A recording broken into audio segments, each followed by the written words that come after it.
নমস্কার বন্ধুরা, কেমন আছেন আপনারা? আশা করছি ভালো আছেন, সুস্থ আছেন। আপনারা কি কখনো ফুলঝাড়ুর মধ্যে হলুদের ব্যবহার করে দেখেছেন? কি হতে পারে? কড়াইয়ের মধ্যে আপনারা কি কখনো একটু লবণ দিয়ে দেখেছেন কি হয়? ফ্রিজের মধ্যে আপনারা পলিথিন দেবেন কিসের জন্য? তাছাড়াও আপনাদের কাছে শেয়ার করব আরও বেশ কিছু ছোট ছোট ইউজফুল কিচেন টিপস। চলুন দেখে নেওয়া যাক আজকের প্রথম টিপসটা। কখনো ছুরি বটির সাহায্য ছাড়াই লাউ কুচি করে দেখেছেন? আমি এখানে নিয়েছি লাউ। আমাদের প্রত্যেকেরই বাড়িতে কম বেশি নিয়ে আসা হয়ে থাকে। লাউয়ের বিভিন্ন ধরনের রেসিপি আমরা বানিয়ে থাকি, তবে লাউটা যখন আমরা মিহি কুচি করতে যাই, বিশেষ করে নতুন রাঁধুনি হয়ে থাকলে দেখবেন অনেক সময় হাত কেটে ফেলে। তাছাড়াও লাউটা কুচি করতেও অনেকক্ষণই সময় লাগে। তবে আপনারা যখনই লাউ কুচি করবেন, কিভাবে ছুরি বটির সাহায্য ছাড়াই লাউটা কুচি করবেন, এমনকি আপনাদের হাত কেটে যাওয়ারও কিন্তু সম্ভাবনা থাকবে না। তো প্রথমে লাউটাকে দুটো ভাগ করে নিয়েছি, লাউয়ের খোসাটাকে আমি ছাড়িয়ে নিয়েছি। এবার লাউটাকে আরও দুটো টুকরো এভাবে করে কেটে নিতে হবে। নিয়ে নেবেন একটা পাত্র, আর নিয়ে নেবেন বড় সাইজের যে গ্রেটারগুলো থাকে সেগুলো। এটার সাহায্যে আপনারা যদি এইভাবে লাউটাকে ঘষতে থাকেন, তাহলে দেখবেন লাউটা কিন্তু সুন্দরভাবে মিহিকুচি হয়ে যাবে। আর এইভাবে যদি কাজটি করেন, আপনাদের হাত কেটে যাওয়ারও সম্ভাবনা থাকবে না। তাছাড়াও খুব কম সময়ে আপনারা অনেকটা পরিমাণে লাউ কুচি করে নিতে পারবেন। আশা করছি আপনাদের টিপসটা কাজে আসবে। আমি এখানে নিয়েছি রূপোর নূপুর। আমরা অনেকেই আছি রূপোর জুয়েলারির ব্যবহার করে থাকি, তবে রেগুলার রূপোর জুয়েলারি ব্যবহার করার কারণে দেখবেন জুয়েলারির মধ্যে একটা কালচে ভাব হয়ে যায়, তাছাড়াও নোংরা ময়লাও বসে যায়। আমরা অনেকেই রূপোর জুয়েলারি পলিশ করার জন্য বাজারে যাই, দোকানে পলিশ করিয়ে নিয়ে আসি, সেক্ষেত্রে অনেকগুলো টাকাও খরচ হয়। তো একটা টিপস আপনারা ফলো করতে পারেন। নিয়ে নেবেন টুথপেস্ট, যে কোনো সাদা টুথপেস্টের ব্যবহার করতে পারেন। একটা ব্রাশের মধ্যে আগে আমি জল লাগিয়ে নিয়েছিলাম, তারপর সামান্য কোলগেট নিয়েছি। তো ব্রাশটা দিয়ে এইভাবে আপনারা আলতো হাতের উপর জুয়েলারির মধ্যে ঘষে দেবেন। এতে করে কি হবে, নোংরা ময়লা যদি থাকে সেটা উঠে পরিষ্কার হয়ে যাবে। তাছাড়াও রূপোর জুয়েলারির মধ্যে যে কালচে ভাব চলে আসে, সেটা কিন্তু সুন্দরভাবে সাদা টুথপেস্ট পরিষ্কার করতে সাহায্য করে। তারপর পরিষ্কার জল দিয়ে ধুয়ে আপনাদের দেখাচ্ছি, তাহলে আপনারা নিজেরাই বুঝতে পারবেন যে আগে কেমন ছিল রূপোর নূপুরগুলো আর এখন কতটা পরিষ্কার হয়েছে। আশা করছি আপনাদের টিপসটা কাজে আসবে। ভালো লাগলে লাইক করবেন। এখন চলে যাচ্ছি পরবর্তী টিপসে। ব্যবহার বাড়িতে কম বেশি অনেকেই করে থাকি, তবে ডিপ ফ্রিজের মধ্যে যখন দেখবেন কোনো খাবার দাবার স্টোর করে রাখি, অনেকেরই ডিপ ফ্রিজের মধ্যে অতিরিক্ত বরফ জমে যায়, যার কারণে যে জিনিসপত্র রাখি সহজে কিন্তু পরবর্তী সময় বের করতে পারি না অতিরিক্ত বরফ জমার কারণে। তাছাড়াও ডিপ ফ্রিজে যদি অতিরিক্ত বরফ জমে যায়, সেক্ষেত্রেও দেখা যায় ইলেকট্রিক বিল অনেকটাই বেশি আসে। তো আপনারা একটা টিপস ফলো করতে পারেন। প্রথমে আপনারা ডিপ ফ্রিজটাকে ভালোভাবে পরিষ্কার করে নেবেন, তারপর এই ধরনের কোনো একটা প্লাস্টিক নিয়ে এইভাবে ডিপ ফ্রিজের মধ্যে ভালোভাবে বিছিয়ে সেট করে দেবেন। যদি কোনো খাবার দাবার স্টোর করে রাখেন, দেখবেন অতিরিক্ত বরফ জমবে না।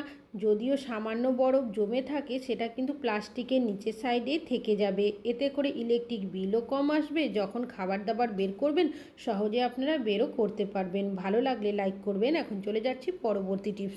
নিয়েছি বেশ কিছুটা লেবু। লেবু আমাদের কম বেশি অনেকেরই বাড়িতে নিয়ে আসা হয়ে থাকে, তবে এই লেবু যাতে শুকিয়ে না যায়, অনেকে আমরা ফ্রিজে রাখি। তবে ফ্রিজেও যদি বেশি দিন রাখা হয়, সেক্ষেত্রে লেবু শুকিয়ে যায়, সহজে রস বেরোতে চায় না। তো আপনারা যখনই লেবু রাখবেন, একটা টিপস ফলো করতে পারেন। এই ধরনের কাঁচের যে কোনো জার বা কৌটো, তার মধ্যে লেবুগুলো প্রথমে ভরে দেবেন। এবার দিয়ে দেবেন বেশ কিছুটা পরিমাণের নর্মাল জল। তারপর আপনারা কি করবেন, এই জারটাকে ফ্রিজেও রাখতে পারেন বা ফ্রিজের বাইরেও রাখতে পারেন। যেখানেই রাখেন না কেন, লেবু কিন্তু সহজে শুকিয়ে যাবে না, অনেক দিন পর্যন্ত ব্যবহার করতে পারবেন, আর রসও কিন্তু ঠিকভাবেই বেরোবে। আশা করছি টিপসটা কাজে আসবে। এখন চলে যাচ্ছি পরবর্তী টিপসে। আপনারা কি কখনো ফুলঝাড়ুর মধ্যে হলুদ গুঁড়ো দিয়ে দেখেছেন? কি হতে পারে? আমরা ফুলঝাড়ুর ব্যবহার প্রত্যেকেই কম বেশি করে থাকি, তবে এই ধরনের ফুলঝাড়ু দিয়ে যখন আমরা ঘর ঝাড়ু দিই, অনেক সময় কি হয় দেখবেন মেঝের মধ্যে জল পড়ে থাকে বা খাবারের টুকরো পড়ে থাকে। সেক্ষেত্রে দেখা যায় ঝাড়ুটা ভিজে যায়, বা কখনো কখনো খাবারের টুকরো ঝাড়ুর মধ্যে আটকে থাকে। এর ফলে বিভিন্ন ধরনের ছোটোখাটো পোকামাকড় বাসা বাঁধে। আর এই ঝাড়ুগুলো আমরা জল দিয়ে ধুয়ে পরিষ্কারও করতে পারি না। যদি জল দিয়ে বারবার ধোয়া হয়, সেক্ষেত্রে ঝাড়ুগুলো সহজেই নষ্ট হয়ে যায়, বেশি দিন আমরা ব্যবহার করতে পারি না। তো আপনারা কি করবেন, একটা পাত্রের মধ্যে দিয়ে দেবেন কিছুটা পরিমাণের পাউডার, এক্সপায়ার হলেও চলবে, আর দিয়ে দেবেন সামান্য পরিমাণের হলুদ গুঁড়ো। আর নিয়েছি এখানে কর্পূর, একটা কর্পূর আমি গুঁড়ো করে দিয়ে দিলাম, আর দিয়ে দেবো সামান্য পরিমাণের বেকিং সোডা। তিনটে উপকরণকে খুব ভালোভাবে মিশিয়ে নেব। এটা কিন্তু একটা স্ট্রং সলিউশন তৈরি হয়ে গেছে। ঝাড়ুর মধ্যে আপনারা এইভাবে করে কিছুটা করে সলিউশনটা দিয়ে দেবেন, আর হাত দিয়ে একটু নাড়িয়ে দেবেন। এইভাবে করার পর আপনারা চাইলে রোদ্রেও রাখতে পারেন বা শুকিয়েও রাখতে পারেন। জল দিয়ে না ধুয়ে এভাবে করে পরিষ্কার পরিচ্ছন্ন জীবাণুমুক্ত করে নিতে পারবেন। আপনারা কি কখনো কাঁচির মধ্যে গার্ডার পরিয়ে দেখেছেন? কি হতে পারে? কাঁচির ব্যবহার আমরা বাড়িতে কম বেশি অনেকেই করে থাকি। অনেকেরই বাড়িতে ছোট বাচ্চারা রয়েছে। কাঁচি বাড়িতে থাকলে তারা দেখবেন কাঁচি নিয়ে টুকটাক জিনিস কাটাকাটি করতে থাকে, হাতের মধ্যে অনেক সময় লাগিয়েও নেয়। তাছাড়াও আমরা যদি কাঁচি কোথাও ব্যাগে করে নিয়ে যাই, কাঁচির ধারালো মুখের অংশটা কিন্তু ব্যাগে লেগে ব্যাগ কেটে যেতে পারে। অন্যান্য জিনিস থাকলে সেই জিনিসও নষ্ট হতে পারে। সেক্ষেত্রে আপনারা একটা গার্ডার নিয়ে নেবেন, গার্ডারটাকে এইভাবে পেঁচিয়ে দেবেন। পেঁচিয়ে দিয়ে কাঁচির যে মুখের অংশটা রয়েছে তার মধ্যে কি করবেন, গার্ডারটাকে এইভাবে পরিয়ে দেবেন। এটা কি হবে, একটা লকের মতো হয়ে যাবে। এটা কিন্তু দেখবেন সহজে খুলবে না। আর ধারালো মুখের অংশটাও কিন্তু কোনো ব্যাগের মধ্যে যদি জিনিসপত্রের সাথে নিয়ে যান, সেক্ষেত্রে জিনিসও নষ্ট হবে না। তাছাড়াও বাড়িতে যদি ছোট বাচ্চারা থাকে তারা কিন্তু সহজে কাঁচিটা খুলতে পারবে না, এইভাবে যদি আপনারা বাড়িতেও রাখেন না কেন। আশা করছি আপনাদের টিপসটা কাজে আসবে। ভালো লাগলে আমি এখানে নিয়েছি কিছুটা পরিমাণের রসুন। রান্নাবান্না করার জন্য রসুনের ব্যবহার আমরা বাড়িতে কম বেশি অনেকেই করে থাকি, তবে যখন আমরা রসুনের খোসা ছাড়াতে যাই সহজে কিন্তু ছাড়াতে পারি না, অনেক সময় নখের মধ্যে ব্যথাও হয়ে যায়।